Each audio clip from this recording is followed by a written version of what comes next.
Welcome to Dungeon Damsels, everybody!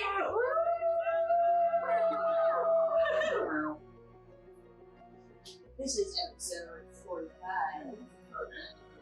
Okay. We're gonna do something special for the history. I like to think we're in season 2. After Kiara came, it's pretty much season 2. Season 2! I hope you have us. A retrospective episode. We all look back on the times we had together. Do you have a spotlight record? Okay, that's fine. You've had a lot of work. Yeah, the spotlight is us. We are fabulous. Welcome to our show.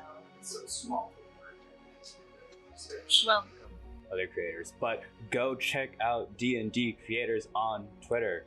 The D&D community on Twitter is amazing, and they're all super friendly and creative.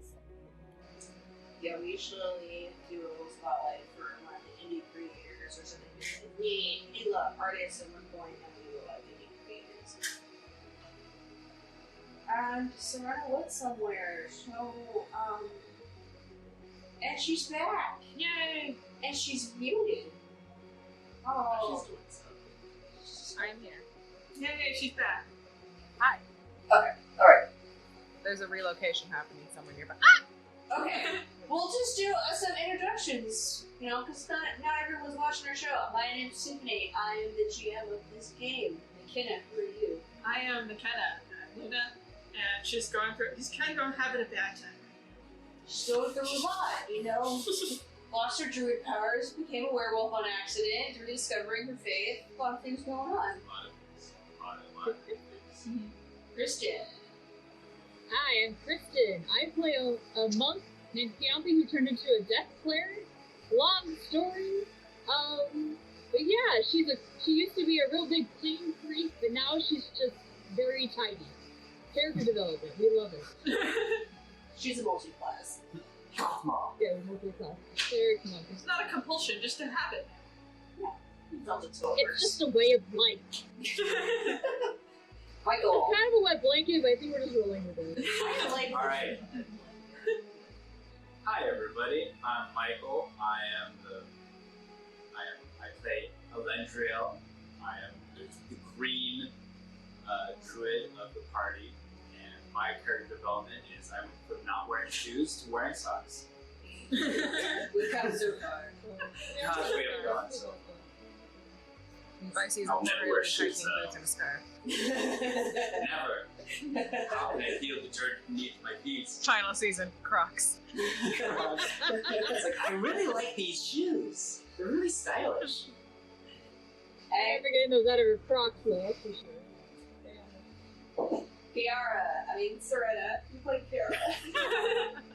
This is great. Hello, I am Kiara. I am a drow who's recently going through quite a paradigm shift, and so far it's so-so. She's an eldritch thing. Yeah. Yes, it's cool class. Can't swim, but I'm definitely doing my best to stay adrift topside. We'll do our recap now. Last time on Dungeon Damsels, the damsels got a lead on one of the Golden Hawks, the Golden Hawks are the guild that tracks down lycanthropes, and basically deals with them.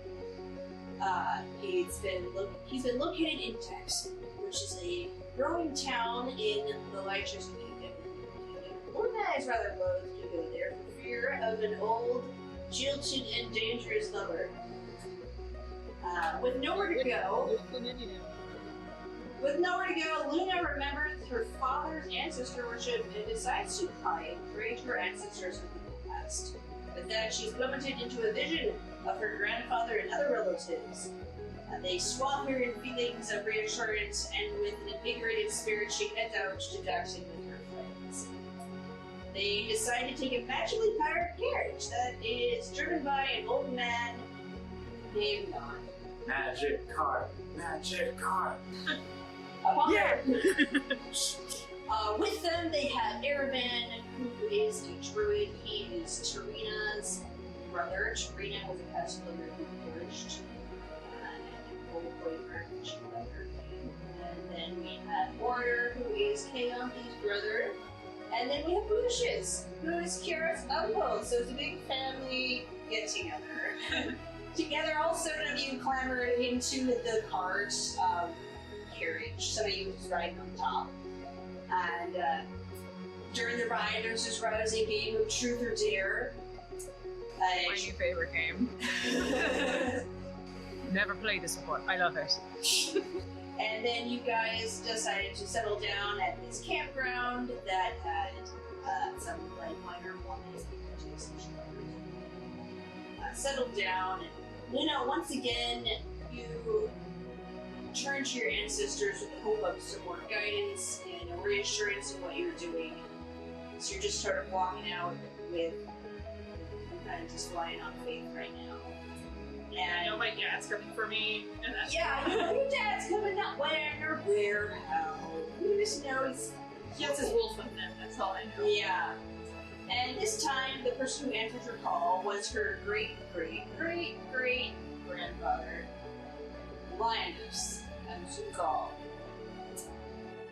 Luna, you see, I'm just gonna say great-grandpa Lionel. I'm calling him super great-grandpa. Okay, yeah, super great-grandpa. That's what Luna calls him in her mind. You see him as you remember him, but much younger. And what you can easily assume was probably his prime. He's he's a half elf, but he came from 2 half elves, half an elf and half an elf. So he has long silvery white hair that's drawn between his tail. He's stern, hazel eyes, and a proud nose, and overall strong features. His height comes from the wood elf, as you can see, this elongated build to him and his frame, but the stubborn human streak in him seems to ground him a little bit and make him broader as he folds his arms and squares his shoulder. You see yourself in the orchard of your family estate, and he says to you, "Come on, we have work to do." Work? Yeah. Okay. So,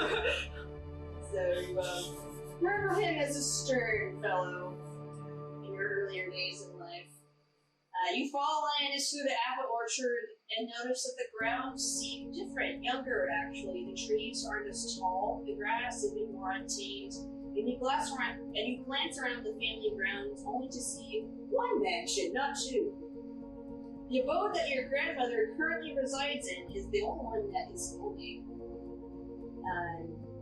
The building looms in the distance as a proud statue of progress. Echoes of what you think are probably humans play in blurred figures around you. Servants gathering apples, people walking down the pathway. You see dire wolves and dire pups playing on the grass. You pass by a tall tree, one of which you're familiar with the grounds of your home. And a woman steps out, human. Someone who only seen in a few portraits. She comes sliding around the tree, and she has a slim frame with wide hips, dark curled hair framed in a tea-brown face, and a pretty little grin over her face. This is Elfrida, Lionel's human wife, Oh, yeah. Sort of like, hey, that's her! Because like, she vaguely remembers him when she was like 4, and he was like all really senile. And it's like, oh hey, that's right, you were married. And she's like, yeah, thank you, and she does. And I'm Elfrida. Clive and Kira were my kids. And that's my grumpy old husband. And he's just like,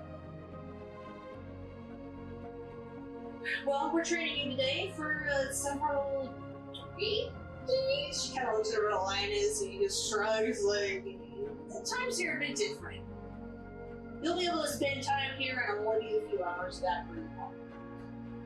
And so, where are we exactly? She kind of like taps her chin for a minute. How do you explain this? Well, we're home. You know your way around all the weapons, and then you can see Lionel. He just sort of he's been in the background, pulling out just from seemingly the air this like cloud of light. Basically, just pulls out like sword, spear, all the weapons, and then after a while he just kind of like shakes his hands out, and then this like weapons racks come out. He crosses his arms again and says, "We're gonna teach you how to use all of these." All of them? Yep, buckle up, kid. Even the AK? Oh, no, that one. Hang on. Wrong genre.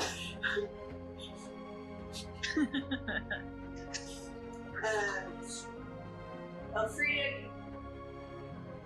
comes over to you and says, "You also get glimpses of our memories, because what we're going to do is we're going to teach you by allowing you to have a part of our memories to instill our skill into you. But your own physical abilities will be reflect on how well you're able to execute." And she kind of like, when he said Jack, she's like, "You might not want to get a little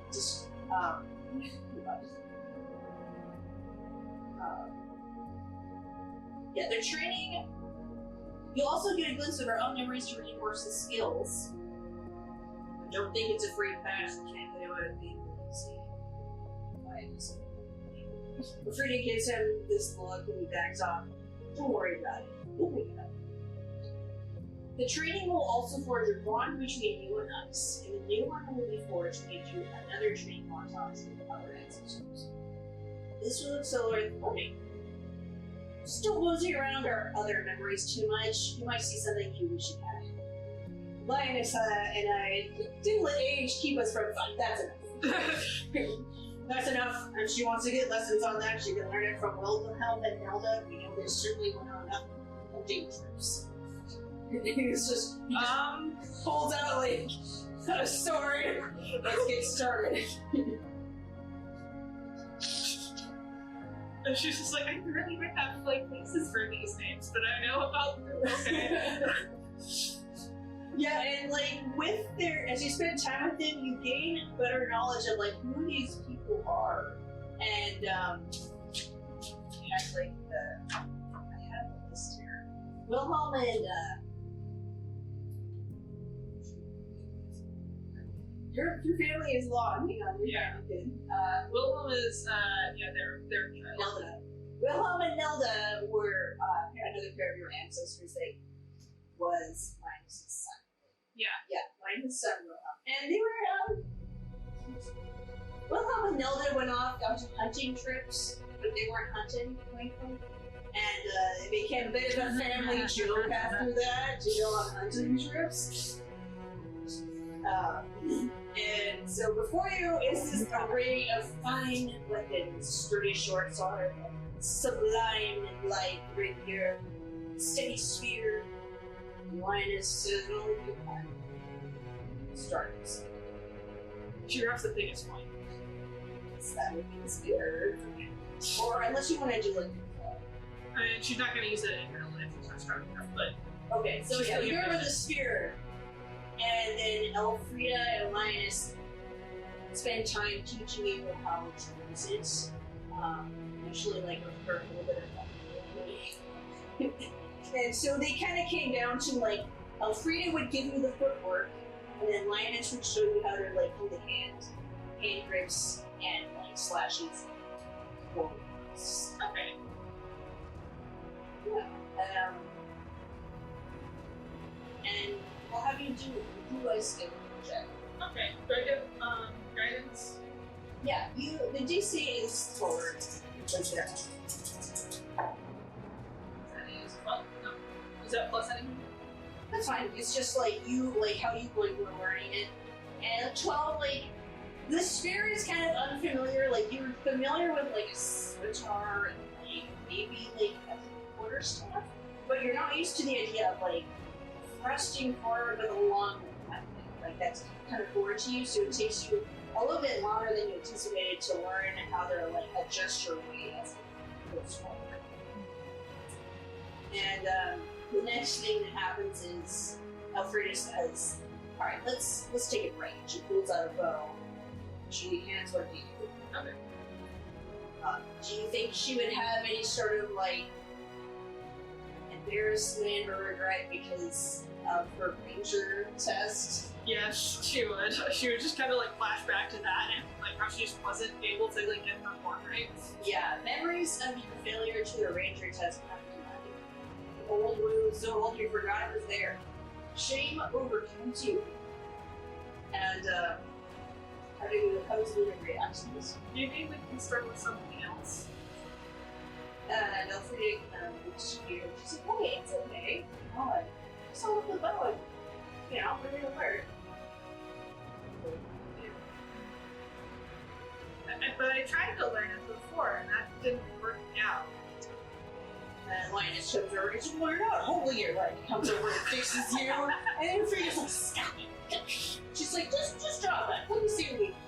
So, alright, she'll drop. And Elfrida watches you and she's like, oh, okay, I get it. You're right-handed, but left eye dominant. Why is that even me? And then she like tells you like, so what you do is she gives you like some tricks to line up your arm with your eye, and there's a thing like point, like blink with one eye, blink with the other, and then it will align better. Now you can make your skill check.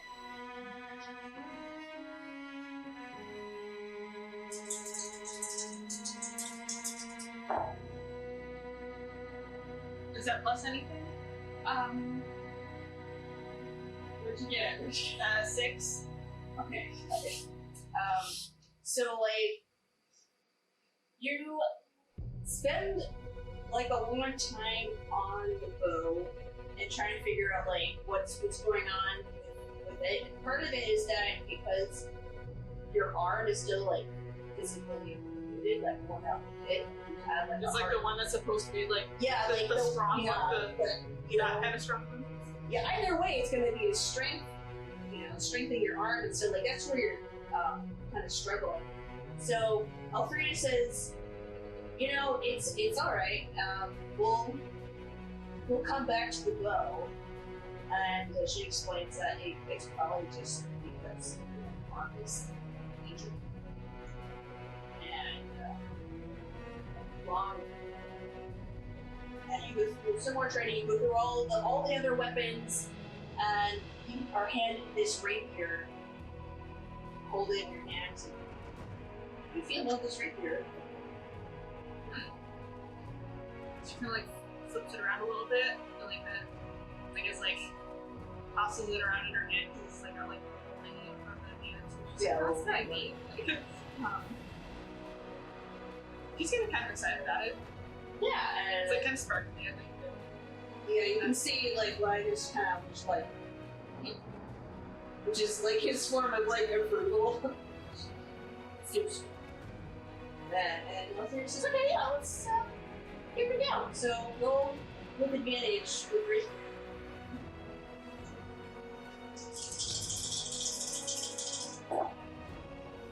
Okay, 21. So as you slash and cut the air, you step into this motion that's familiar.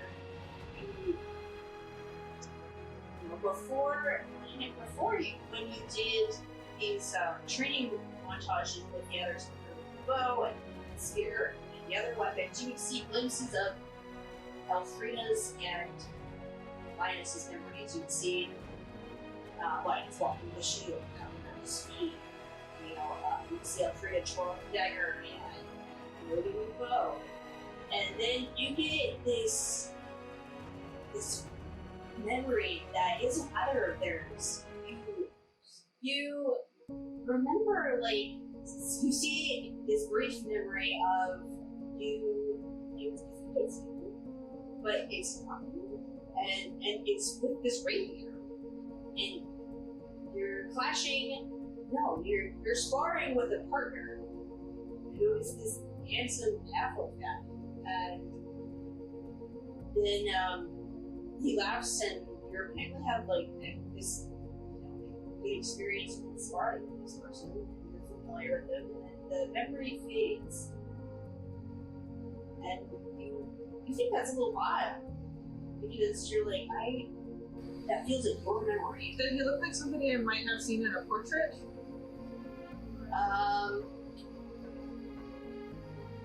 You think there might have been, like, he looks kind of familiar.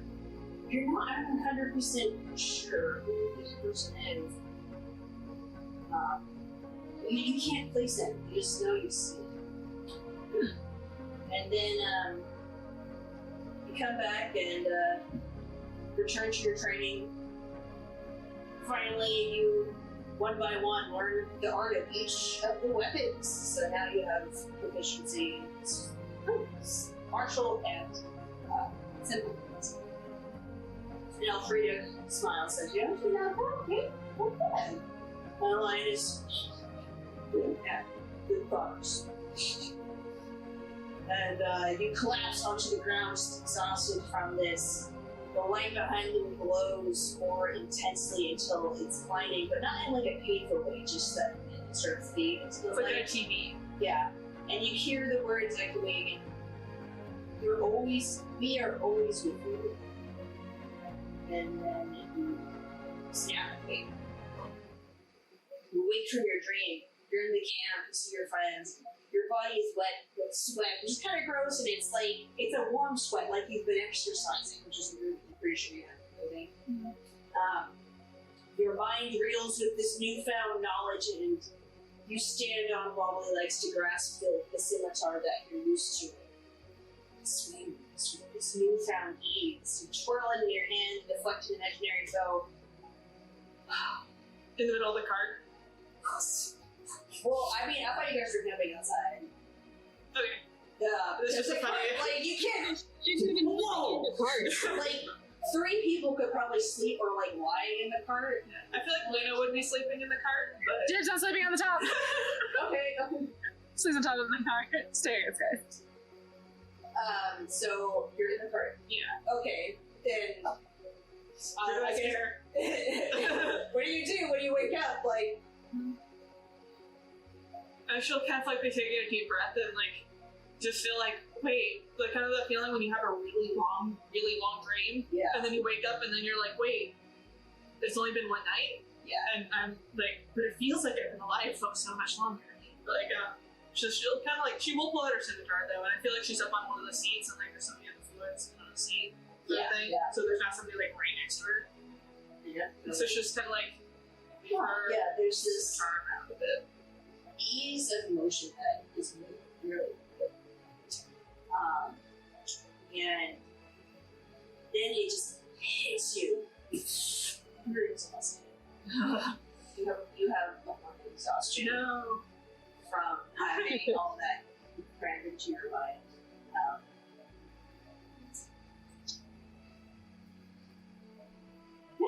And then, who's on watch?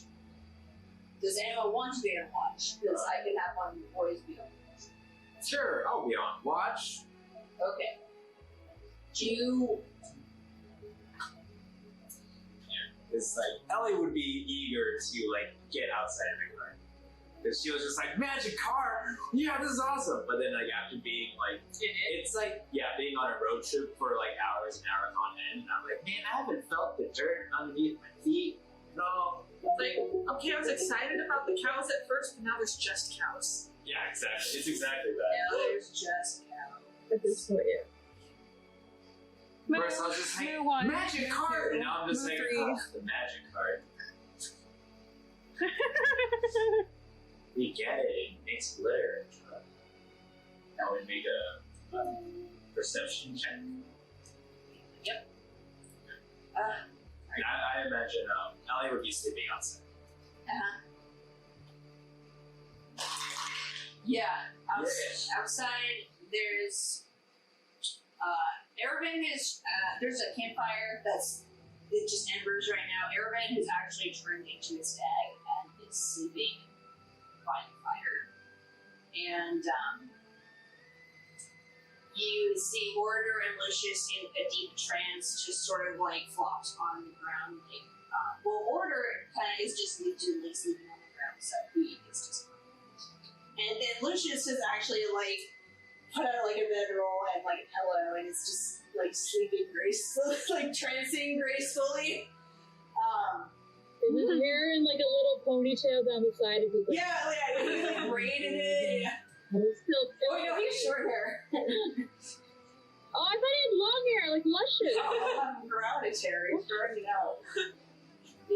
can have him have like a little like hair cap if you want to.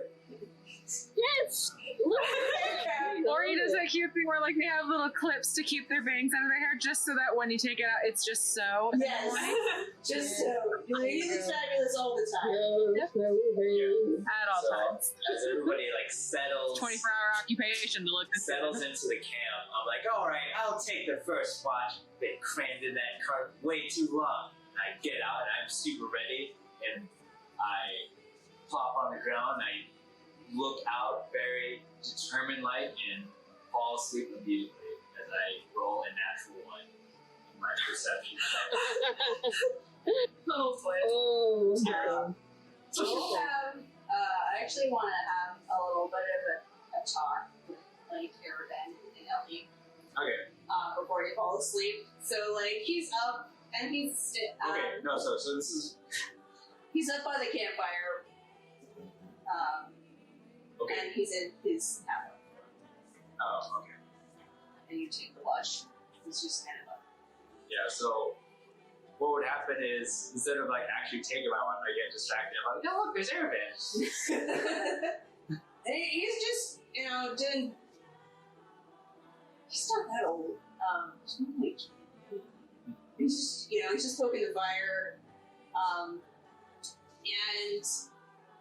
you see him like go over and like take this stick and like just make it a little high and then like poke Order with it. He's like, dude, stop!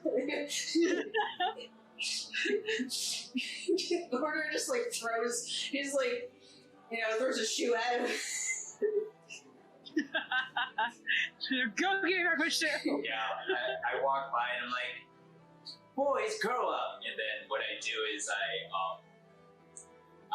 take my staff, I whisper to it and just go.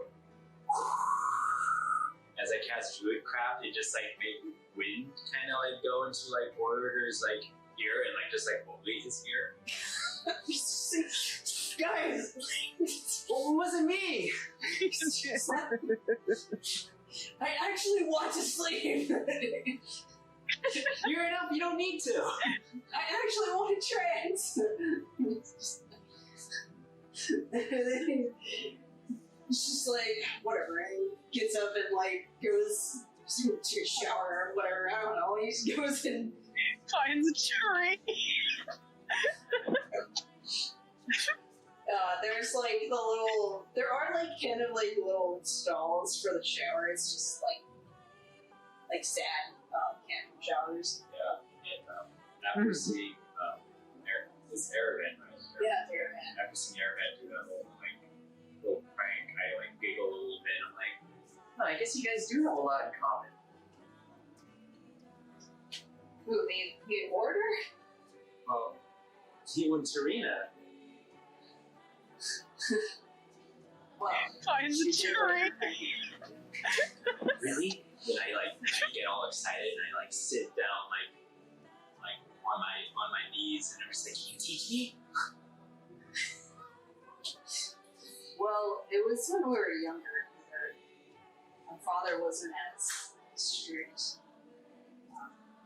We could get more strict than what he was when we were. See, we had a sister, Eualia, who kind of was like our mom, because our actual mom, she got sick and had to go away. And so Eualia had to go with mom. And then Eualia was sent away because our father said, like, you don't show any particular magic, so I'm just gonna, figure out. And so she was sent to mom's family. But there was a time when all four of us were together. There's Eualia and me, and then his name is pretty.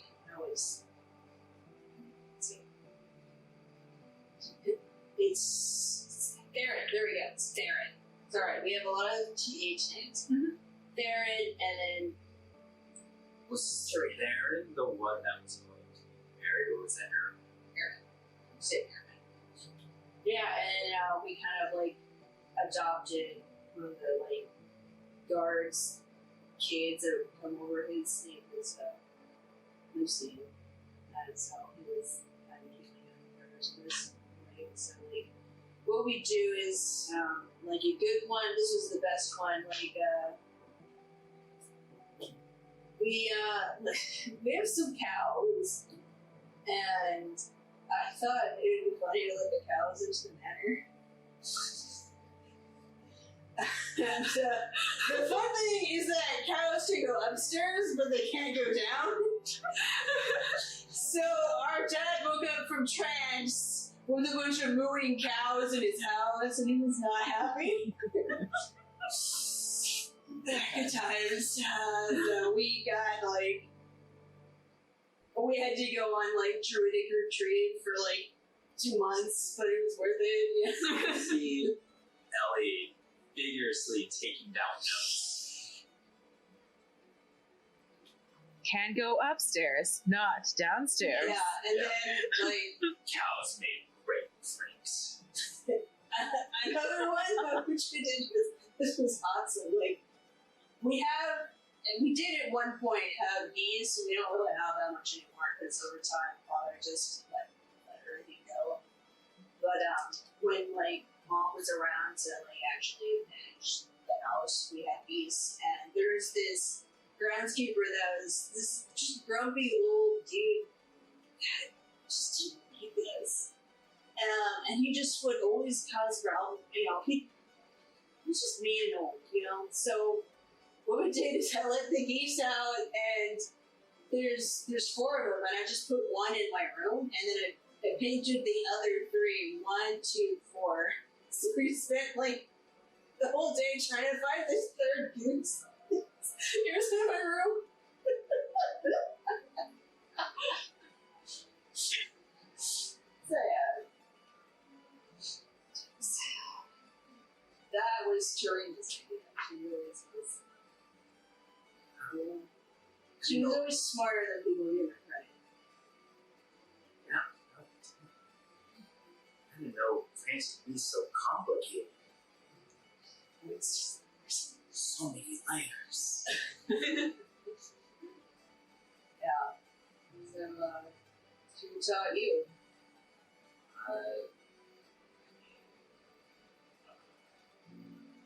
It's Tarina. We taught you Franks.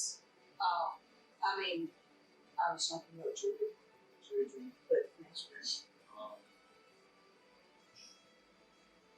Well, I guess it's my friends as I knock my staff and cast dancing lights. I mean, ever since I was little, the spirits of the world would talk to me. The spirits of the trees, the spirits of the grass, Oh, the yeah. spirits of the home.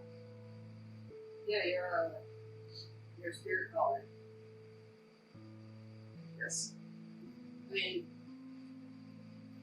I had to read a lot.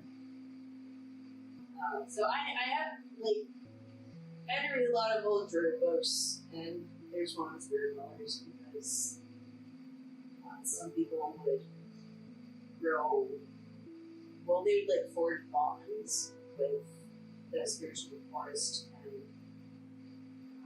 have the old druidry for that. So, I mean, you must be bonded to at least one spirit. There's not really an exact magic or exact science to it, so that's why it's pretty uncommon. I didn't really have any friends or anybody in my village, so I just was able to just talk with the spirits. They became my friends. When you mentioned that you were alone, it's just like, yeah, I know what it's like to not have a lot of friends. But you had your siblings. Yeah, that's true. I mean, it is the only good part of my childhood was them. But I don't know, my dad was always just dissatisfied. And as we got older, he just tried to drive us apart more and more. So he would pull Darren and I away on doing retreats for just have us focus on our studies, classes. And I told you, he sent you on your way to our mother's family. He was like, on the way. Then Tarina ran away.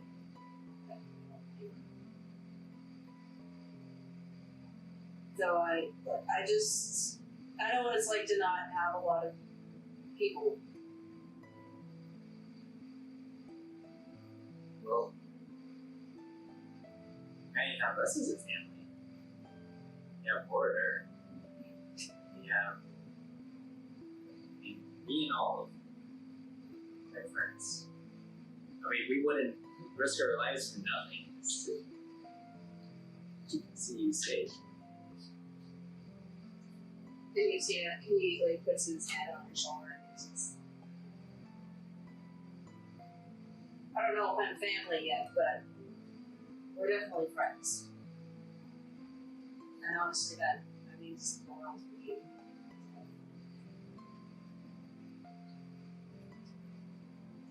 Thanks for taking me in. Yeah. Yeah, and you could show me some of your druidic magic, and maybe you could show Luna too. She's been kind of struggling.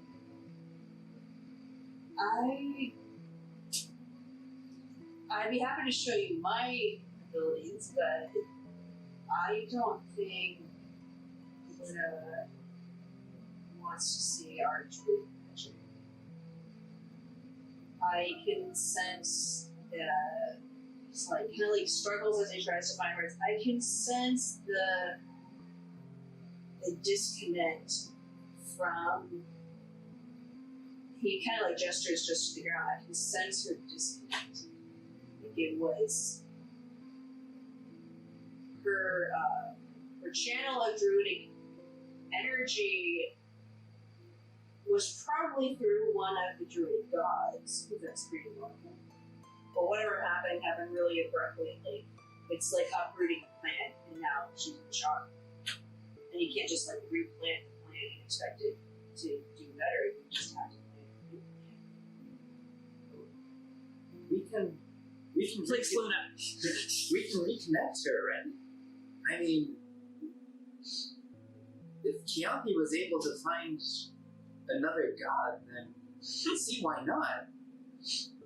I mean, I don't see why she wouldn't be able to find a connection with Dee or higher force, whatever she wants, but I think right now she just needs people to support her. Yeah. I think you're right. You know, a lot of. You see, Ellie physically slowed down. It's hard when you don't know how to help your friends. It's just like. There's this, so just camera shot to Eravan. I've never had any friends. I was so loud too. Just 1,000-yard stare. Yeah. And he's just like, only family. And he's like, yeah, it's hard when you don't know how to help people you care about. I mean, I didn't know how to help Tarina for the longest time. We just kind of bided our time. You know, Darren and I would cover for whenever Dad was like, show my druid progress, blah, blah, blah. We would just kind of be around the corner and be like, just casting there. I mean, we pulled it off for a long time, but we never really explained why Tarina just couldn't manifest any magic. Or Buckley, because that's actually pretty abnormal. It's like. So.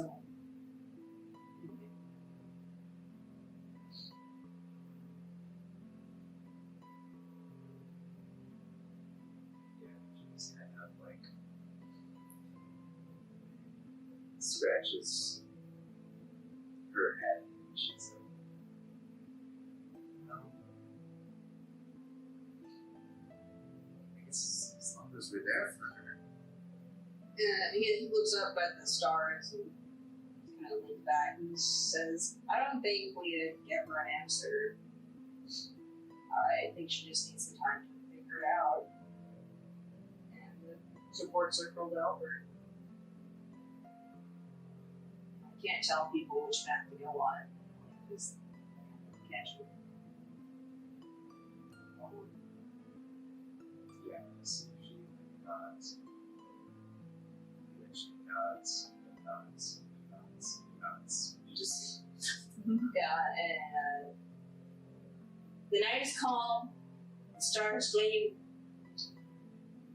The distant firelight of the band of horse riders is gleaming, fading down. They seem to have set up camp ahead of you when they were at the pyramid before the raucous sounds are making. It's a pretty good time. At one point, Jan gets up and mutters something about, I'm gonna hit the bushes. I go too much whiskey. Just into the bushes and then suddenly from the brush. Hi, this is Tiffany, your DM. Thank you for watching Dungeon Damsels. This is not the end of the session, so please stay tuned for the next part. We update on Tuesdays and Saturdays at 5 p.m. Pacific Standard Time. If you're interested in supporting us more, please push the subscribe button, like, or comment. We also have a Patreon, wink wink nudge nudge, and our show is in podcast form. You can find us on Apple Podcast, Google Podcast, Podbean, Spotify, and plenty of other podcast platforms. Thanks, we hope to hear from you soon.